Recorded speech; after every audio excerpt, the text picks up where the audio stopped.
నమస్తే, welcome to మిఖా 9 TV. రక్తపాతంతో తడిసిపోయిన Dandakaranya చరిత్రలో ఆయన ఒక నీడ లాంటి వాడు.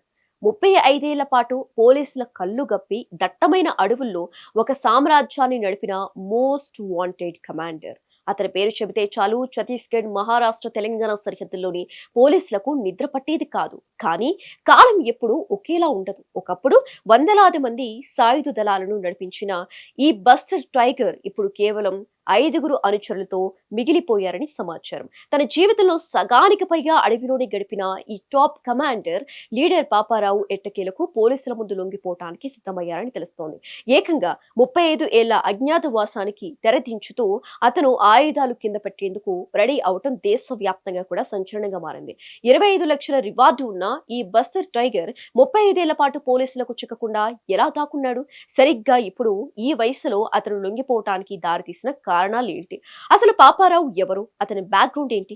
మన దేశ అంతర్గత భద్రత చరిత్రలో ఎంతో మంది కరడుగట్టిన నక్సల్స్ వచ్చారు, పోయారు. కానీ 35 ఏళ్ల పాటు ఒక కమాండర్ అడవిలో ఉంటూ బలగాల మీద ఎన్నో భీకర దాడులు చేసి ఒక్కసారి కూడా పోలీసులకు దొరకకుండా తప్పించుకున్నాడు అంటే ఆ వ్యక్తి నెట్వర్క్ ఎంత స్ట్రాంగ్ గా ఉందో అర్థం చేసుకోవచ్చు.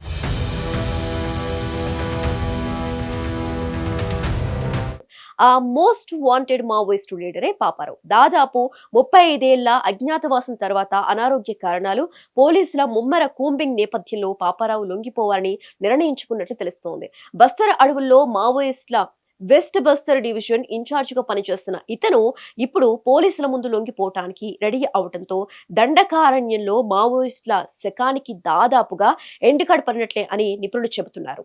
బస్తర్ ప్రాంతంలో ప్రస్తుతం మిగిలి ఉన్న అతిపెద్ద మంది సీనియర్ కమాండర్లలో పాపారావు ఒకరు. ఇతని వయసు సుమారు 52 నుంచి 55 ఏళ్ల మధ్య ఉంటుంది. ఇతని అసలు పేరు, ఊరు, ఇతర వివరాలన్నీ పోలీసులకు కూడా చాలా ఏళ్ల పాటు ఒక మిస్టరీగానే ఉండేవి. ఇతని పార్టీలో సుమన్ చంద్రయ్య, మంగూదాదా, చంద్రన్న అనే పేర్లతో కూడా పిలుస్తారు. ప్రస్తుతం Paparao state zonal committee member గా వెస్ట్ బస్తర్ డివిజన్ ఇన్ఛార్జ్ గా బాధ్యతలు నిర్వర్తిస్తున్నారు.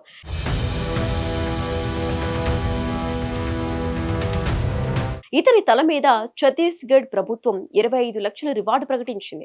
ప్రస్తుతం మహారాష్ట్ర ఛత్తీస్గఢ్ సరిహద్దుల్లో అత్యంత దట్టమైన అడవులు ఉండే ఇంద్రావతి నేషనల్ పార్క్ ఏరియా పాపారావుకు అడ్డ. ఒకప్పుడు ఇతని వెంట ఎప్పుడు 35 మందికి పైగా సాయుధ దళం సెక్యూరిటీగా ఉండేది. కానీ ఇప్పుడు ఆ సంఖ్య కేవలం 5గురికి పడిపోయిందని ఇంటెలిజెన్స్ వర్గాలు చెబుతున్నాయి. పాపారావు ఇంత సడన్ గా లొంగిపోవటానికి ప్రధాన కారణం భద్రతా బలగాలు చేపట్టిన ఆపరేషన్ ట్రిగర్. దేశంలో నక్సలిజాన్ని రూపుమాపాలనే ఉద్దేశంతోనే కేంద్రం చేపట్టిన ఈ ఆపరేషన్ తో గడిచిన 1-2 ఏళ్లలో పరిస్థితులు పూర్తిగా మారిపోయాయి. గణపతి, దేవ్షి, తిరుపతి లాంటి టాప్ సెంట్రల్ కమాండ్ లీడర్లందరూ వరుసగా ప్రభుత్వానికి లొంగిపోవటం మనం చూసాం. ఇప్పుడు ఆ లిస్ట్ లో బస్తర్ అడవులను కనుసైగలతో శాసించే పాపారావు కూడా చేరిపోయారు. గత వారం బీసాపూర్ జిల్లాలో జరిగిన ఒక భారీ ఎన్కౌంటర్ లో 6గురు మావోయిస్టులు హతమయ్యారు. అందులో పాపారావుకు అత్యంత సన్నిహితుడైన సీనియర్ క్యాడర్ దిలీప్ బెడ్జా కూడా చనిపోయాడు. దిలీప్ చనిపోవడంతో పాపారావుకు లాజిస్టిక్స్, ఆహారం సప్లై చేసే నెట్వర్క్ పూర్తిగా కుప్పకూలింది.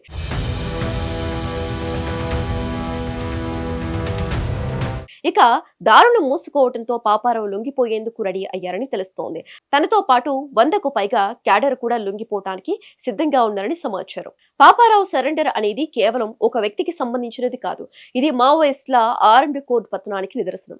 కేంద్ర హోంమంత్రి అమిత్ షా మార్చి 31, 2026ని డెడ్ లైన్ గా పెట్టి లొంగిపోండి లేదా ఏరివేతకు గురవండి అని ఇచ్చిన వార్నింగ్ పర్ఫెక్ట్ గా వర్కౌట్ అవుతోంది. ఇప్పటికే 1.5 కోటి రివార్డు ఉన్న top leader Devji, military commander Tirupati, దేవా లాంటి వాళ్ళు లొంగిపోయారు.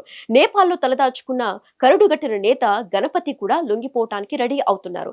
ఇప్పుడు పాపారావు కూడా వస్తే బస్తర్ అడవుల్లో మావోయిస్టుల నాయకత్వం దాదాపుగా శూన్యం అయిపోయినట్లే అని పోలీసులు, ఉన్నతాధికారులు చెబుతున్నారు.